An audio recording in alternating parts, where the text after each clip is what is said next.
નમસ્કાર મિત્રો, સ્ટડી ડોઝમાં ફરી એકવાર તમારું સ્વાગત છે। આજે આપણે મળ્યા છે અંગ્રેજી વ્યાકરણના આ બે શબ્દોને સમજવા માટે ફ્રેઝ અને ક્લોઝ। એકદમ નાના કોન્સેપ્ટ છે મિત્રો। આ વિડીયો જોયા બાદ તમારે મોટા ભાગના જે ડાઉટ હશે એ ક્લિયર થઈ જશે। તો ચાલો મિત્રો વિડીયોને શરૂ કરીએ। પરંતુ હા મિત્રો, તમે ચેનલને સબસ્ક્રાઈબ ના કરી હોય તો સબસ્ક્રાઈબ કરજો અને બેલ આઇકનને પણ પ્રેસ કરજો, જેથી કરીને આવનારા વિડીયોને નોટિફિકેશન મળતી રહે। તો મિત્રો, સૌપ્રથમ છે ફ્રેઝ અને ફ્રેઝ વચ્ચે મિત્રો, ફ્રેઝ એ શબ્દોનો એક સમૂહ છે, મતલબ કે એક કરતાં વધારે શબ્દો હોય છે કે જે વાક્યમાં એક સાથે કાર્ય કરે છે। મતલબ કે આ બધા શબ્દોનો જે સમૂહ છે એ વાક્યમાં આવેલો હોય છે, પરંતુ તેમાં સબ્જેક્ટ અને વર્બ હોતું નથી। હવે આપણે જોયું તો આગળ કે જેમાં વર્બ હોય એની સાથે સબ્જેક્ટ હોય જ, પરંતુ આમાં સબ્જેક્ટ કે વર્બ બેમાંથી કાંઈ પણ હોતું નથી। ફ્રેઝનો ઉપયોગ સામાન્ય રીતે વસ્તુ, વ્યક્તિ, પદાર્થ કે કોઈ ઘટનાનું વર્ણન કરવા માટે થાય છે। જો મિત્રો, સામાન્ય રીતે મતલબ કે હંમેશા થાય એ જરૂરી નથી, પરંતુ સામાન્ય રીતે આપણે યાદ રાખવાનું ભાઈ ફ્રેઝનો ઉપયોગ શું છે તો કે વસ્તુ, વ્યક્તિ, પદાર્થ કે કોઈ ઘટનાનું વર્ણન કરવા માટે થાય છે। આ યાદ ના રાખો તો પણ ચાલશે, પરંતુ તમારે અહીંયા વાક્યને સમજવા જોશે। ફ્રેઝ ક્યારેય સંપૂર્ણ વાક્ય ન હોઈ શકે, કારણ કે તે સંપૂર્ણ અર્થ નથી આપતો। હવે જો મિત્રો, આ શબ્દોનો જે સમૂહ છે એ આવે તો છે, એનો કંઈક આપણે મિનિંગ તો થાય છે, પરંતુ સંપૂર્ણ જે વાક્યનો અર્થ હોય એ આપણે અહીંયા નથી મળતો, એટલે આને સંપૂર્ણ વાક્ય પણ ના કહી શકાય। અહીંયા મિત્રો એના ઉદાહરણ પણ આપ્યા છે। પહેલું ઉદાહરણ છે ઓન ધ ટેબલ, મતલબ કે ટેબલ ઉપર। તો અહીંથી આપણે ખબર પડે છે કે ભાઈ ટેબલ ઉપર આવું ડાયરેક્શન કંઈક આપ્યું છે, સ્થાન આપ્યું છે, પરંતુ શું ટેબલ ઉપર? અહીંયા કોઈ વાક્યનો અર્થ નીકળે છે તો કે ના। કઈ વસ્તુનું ટેબલ ઉપર કહે છે, કયા અનુસંધાને ટેબલ ઉપર કહે છે, કયા વાક્ય આને જોડે છે, એવું કાંઈ પણ અર્થ અહીંયા નીકળતો નથી। મતલબ કે આ ફ્રેઝ છે, આનો અર્થ નીકળે છે, પરંતુ એક વાક્યના અર્થમાં જે વાક્ય સંપૂર્ણ હોય છે એવો અર્થ આનો નીકળતો નથી। પછી છે રિયલી ગુડ, ખરેખર સારું છે, પણ શું સારું છે એનો કાંઈ અહીંયા ઉલ્લેખ નથી। આ એક શબ્દોનો સમૂહ છે માત્ર, જે નાનો એવો અર્થ નીકળે છે, પરંતુ એક સંપૂર્ણ વાક્ય હોય એવો અર્થ નીકળતો નથી। પછી છે ઇન ધ બુક, ચોપડીમાં। તો ચોપડીમાં શું આપ્યું? વાક્યો આપ્યા, વાક્યોના ઉદાહરણ આપ્યા, અંગ્રેજીનું ગ્રામર આપ્યું, ગુજરાતીનું ગ્રામર આપ્યું, કે શું આપ્યું? આવો કોઈ પણ પ્રકારનો અહીંયા અર્થ નીકળતો નથી, બરાબર? તો આ પણ એક ફ્રેઝ છે। તો મિત્રો, આ ફ્રેઝનો નાનો એવો કોન્સેપ્ટ છે કે શબ્દોનો સમૂહ હોય જેમાં સબ્જેક્ટ પણ નથી હોતો, શબ્દોનો સમૂહ હોય જેમાં સબ્જેક્ટ પણ નથી હોતો અને વર્બ પણ નથી હોતો। સામાન્ય રીતે વસ્તુ, વ્યક્તિનું વર્ણન કરવા માટે થાય છે। ફ્રેઝ ક્યારેય સંપૂર્ણ વાક્ય હોઈ શકે નહીં, કારણ કે તે સંપૂર્ણ અર્થ આપતો નથી। અહીંયા ઉદાહરણો તો પણ તમે જોયા છે મિત્રો। હવે આપણે આગળની સ્લાઇડમાં જઈએ। પછી છે મિત્રો ક્લોઝ।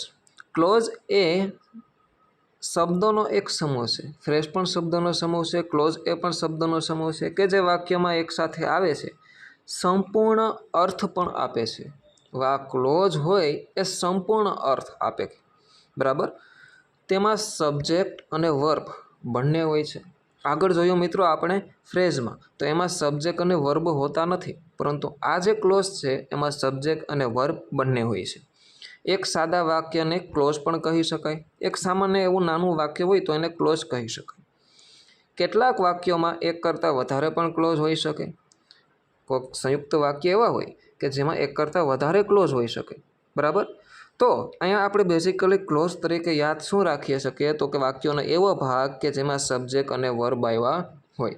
જો એક વખત સબ્જેક્ટ અને વર્બ આવે તો એ વાક્યમાં એક ક્લોઝ છે। બે વખત સબ્જેક્ટ પ્લસ વર્બ આવે તો 1 + 1 = 2, મતલબ કે આ વાક્યમાં બે ક્લોઝ છે। આ બંને કોન્સેપ્ટના આપણે અહીંયા મિત્રો ઉદાહરણ દ્વારા સમજીએ। અહીંયા પહેલું ઉદાહરણ છે આઈ એમ રાજ।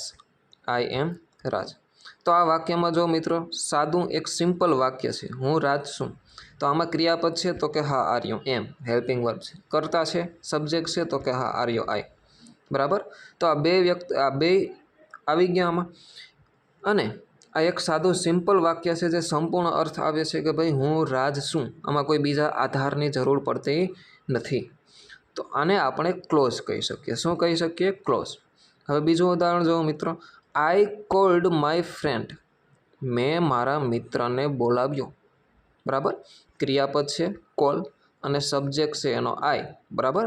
તો આ કર્તા અને ક્રિયાપદ બેયનું કોમ્બિનેશન એક આપણે અહીંયા જોવા મળે, અને આ જે આખો વાક્ય છે અહીંયાથી લઈને અહીંયા સુધીનું એનો આપણે એક આખો અર્થ જોવા મળે છે, બરાબર. મતલબ કે આ એક ક્લોઝ છે. But he didn't receive the call, પરંતુ તેણે કોલ રિસીવ કર્યો નહીં. ડીડ નોટ રિસીવ મતલબ કે આ મુખ્ય ક્રિયાપદ આવી ગયું, આ હેલ્પિંગ વર્બ પણ અહીંયા આવી ગયું, અને આ એનો કર્તા આવી ગયો. મતલબ કે એક સબ્જેક્ટ વર્બનું કોમ્બિનેશન આપણે અહીંયા પણ જોવા મળે, અને આ આખું એક વાક્ય અર્થ આપે છે હી ડીડન્ટ રિસીવ ધ કોલ, તેણે કોલ ઉપાડ્યો નહીં. તો આ બંને વાક્યો પોતાના એક સંપૂર્ણ અર્થ આપે છે, બરાબર. આ બંને વાક્યો એકબીજા સાથે બટથી જોડાયેલા છે, અને આ બંને વાક્યો મળીને આખું એક પૂરું વાક્ય બનાવે છે. મતલબ કે આ વાક્યમાં કેટલા ક્લોઝ છે? 2 ક્લોઝ છે. કયા કયા 2 ક્લોઝ? તો કે એક આ આઈ કોલ માય ફ્રેન્ડ અને બીજો આ હી ડીડન્ટ રિસીવ ધ કોલ. પછીનું વાક્ય મિત્રો, રાજ ઇઝ ગુડ પર્સન, રાજ એક સારો વ્યક્તિ છે. અહીંયા ઇઝ ક્રિયાપદ પણ આવી ગયું અને આ રાજ એનો કર્તા પણ આવી ગયો, મતલબ કે એક સબ્જેક્ટ વર્બનું કોમ્બિનેશન અહીંયા છે. But I do not like him, પરંતુ મને એ ગમતો નથી. ડુ નોટ લાઇક, આ લાઇક મુખ્ય ક્રિયાપદ, હેલ્પિંગ વર્બ અને સબ્જેક્ટ. તો અહીંયા પણ એક સબ્જેક્ટ વર્બનું કોમ્બિનેશન જોવા મળે. બીકોઝ, હવે શું કામ નથી ગમતો? કારણ કે વી ક્વોરલ્ડ લાસ્ટ સન્ડે. વી કોરલ એટલે ઝઘડો કરવો, તો આ ક્રિયાપદ છે, આ એનો કર્તા છે વી. તો અહીંયા પણ એક સબ્જેક્ટ વર્બનું કોમ્બિનેશન જોવા મળે. તો મિત્રો આપણે પહેલાં જ કીધું હતું મેં કે જ્યાં પણ સબ્જેક્ટ પ્લસ વર્બ જેટલા પણ કોમ્બિનેશન જોવા મળે એટલા ક્લોઝ. મતલબ કે આ વાક્યમાં કેટલા ક્લોઝ છે? તો કે એક આ, બીજો આ અને ત્રીજો આ. તો આ 3 ક્લોઝ મળીને એક આખું વાક્ય બનાવે છે. વચમાં કન્જક્શનનો ઉપયોગ થયો છે બટ અને because. Raj is a good person but I do not like him because we quarrelled last night. Raj એક સારો વ્યક્તિ છે પરંતુ મને એ ગમતો નથી કારણ કે લાસ્ટ સન્ડે, કારણ કે ગયા રવિવારે અમે ઝઘડો કર્યો હતો. હવે મિત્રો આ ક્લોઝ છે એના 2 પ્રકાર હોય છે. આપણે અહીંયા જોઈ શકીએ છીએ કે ક્લોઝના 2 પ્રકાર છે. એક છે ઇન્ડિપેન્ડન્ટ ક્લોઝ અને બીજું છે ડિપેન્ડન્ટ ક્લોઝ. તો પહેલાં આપણે વારાફરતી એક ક્લોઝને જોઈએ. પહેલાં છે મિત્રો ઇન્ડિપેન્ડન્ટ ક્લોઝ. ઇન્ડિપેન્ડન્ટ ક્લોઝ મતલબ કે સ્વતંત્ર. આ પ્રકારનો ક્લોઝ સંપૂર્ણ અર્થ ધરાવે છે, મતલબ કે આનો જ સંપૂર્ણ અર્થ હોય છે અને એકલા વાક્ય તરીકે પણ વાપરી શકાય.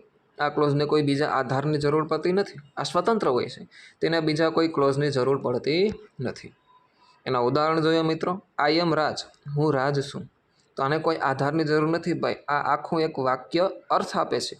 આઈ એમ રાજ ક્રિયાપદ પણ છે અને કર્તા પણ છે, મતલબ કે આ ક્લોઝ છે અને આ ક્લોઝને બીજા કોઈની જરૂર નથી. હું રાજ છું, આ હકીકત છે.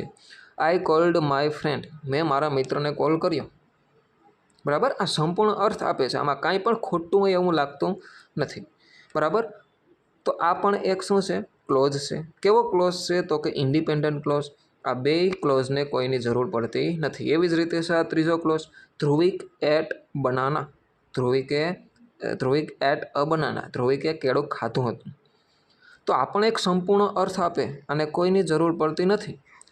આમાં ક્રિયાપદ આવી ગયું, કર્તા આવી ગયું, મતલબ કે આ ક્લોઝ છે અને આને કોઈનો આધાર પણ જોતો નથી, મતલબ કે સ્વતંત્ર છે, ઇન્ડિપેન્ડન્ટ છે. તો આ 3 ક્લોઝને આપણે કેવા કહેશું? Independent clause. પછી છે મિત્રો ડિપેન્ડન્ટ ક્લોઝ. ડિપેન્ડન્ટ મતલબ કે આધારિત, એને કોઈકના આધારની જરૂર પડે છે. બરાબર, આ ક્યારેય એકલો આવતો નથી. આ ક્લોઝ પોતાનો સંપૂર્ણ અર્થ આપતો નથી. બરાબર મિત્રો, અહીંયા જો આ ક્લોઝ એ પોતે તો એક વાક્ય તરીકે અર્થ આપે છે, પરંતુ આ ડિપેન્ડન્ટ ક્લોઝ હોય એમાં કંઈક આપણે ઘટતું હોય એવું લાગે છે. કાં તો વાક્યની આગળ કંઈક ઘટે, કાં તો વાક્યની પાછળ કંઈક ઘટે. મુખ્ય વાક્ય સાથે જોડાયેલ રહેવું પડે, તેમાં કર્તા અને ક્રિયાપદ હોવા છતાં. જો મિત્રો ક્લોઝ છે એટલે કર્તા અને ક્રિયાપદ હશે, એ હોવા છતાં તે અર્થ આપી શકતું નથી. તેને એક સંપૂર્ણ વાક્ય બનવા માટે એક ઇન્ડિપેન્ડન્ટ ક્લોઝની જરૂર પડે છે. તો મિત્રો આ ક્લોઝ એવો હોય છે કે જેને સંપૂર્ણ વાક્ય બનાવવું હોય તો એક ઇન્ડિપેન્ડન્ટ ક્લોઝની જરૂર પડે છે અથવા તો બીજા ક્લોઝની જરૂર પડે છે.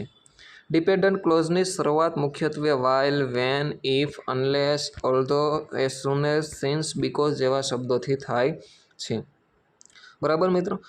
ડિપેન્ડન્ટ ક્લોઝને આપણે ઉદાહરણો દ્વારા જોઈએ હવે કે ભાઈ વેન રાજ સો મી, અહીંયા ક્રિયાપદ છે, કર્તા છે, મતલબ કે આ ક્લોઝ છે. જ્યારે રાજે મને જોયો ત્યારે શું? આ વાક્ય બોલીએ તો જ આપણે એમ લાગ્યું ભાઈ હવે બોલ આગળ શું? જ્યારે રાજે મને જોયો ત્યારે શું? બરાબર. તો અહીંયા કંઈક અર્થ તો આપે છે કે ભાઈ રાજ સો મી, રાજે મને જોયો હતો. વેન જ્યારે રાજે મને જોયો, પણ ત્યારે શું? અહીંયા કંઈક ઘટતું હોય એવું લાગે, મતલબ કે આમાં કંઈક સંપૂર્ણ અર્થ આવી જતો નથી. તો અહીંયા મિત્રો આપણે આને ઇન્ડિપેન્ડન્ટ ક્લોઝ આપણે અહીંયા જોડી દીધો. વેન રાજ સો મી હી શોક્ડ, જ્યારે રાજે મને જોયો ત્યારે આશ્ચર્યચકિત થઈ ગયો. તો હવે અહીંયા આપણે અર્થ મળે છે, પરંતુ ક્યારે? તો કે આ બે ક્લોઝને આપણે જોડ્યા ત્યારે. બરાબર. તો આ બે ક્લોઝ છે અને આ પણ ક્લોઝ છે, પરંતુ કેવો ક્લોઝ છે? તો કે આ છે એ ડિપેન્ડન્ટ ક્લોઝ છે, એને બીજા કોઈ આ આધારની જરૂર પડે છે. બીજું ઉદાહરણ જોઈએ મિત્રો. ઇફ ઇટ રેન્સ ટુમોરો, જો કાલે વરસાદ આવશે તો. બરાબર. જો કાલે વરસાદ વરસશે તો શું? બરાબર. જો કાલે વરસાદ વરસશે તો શું થશે? અહીંયા કંઈક આપણે અધૂરું હોય એવું લાગે છે. બરાબર. મતલબ કે આ જે ક્લોઝ છે એને બીજા ક્લોઝની જરૂર પડી અને આપણે અહીંયા બીજો ક્લોઝ આપી દીધો, વી વિલ સ્ટે ઇન્ડોર્સ.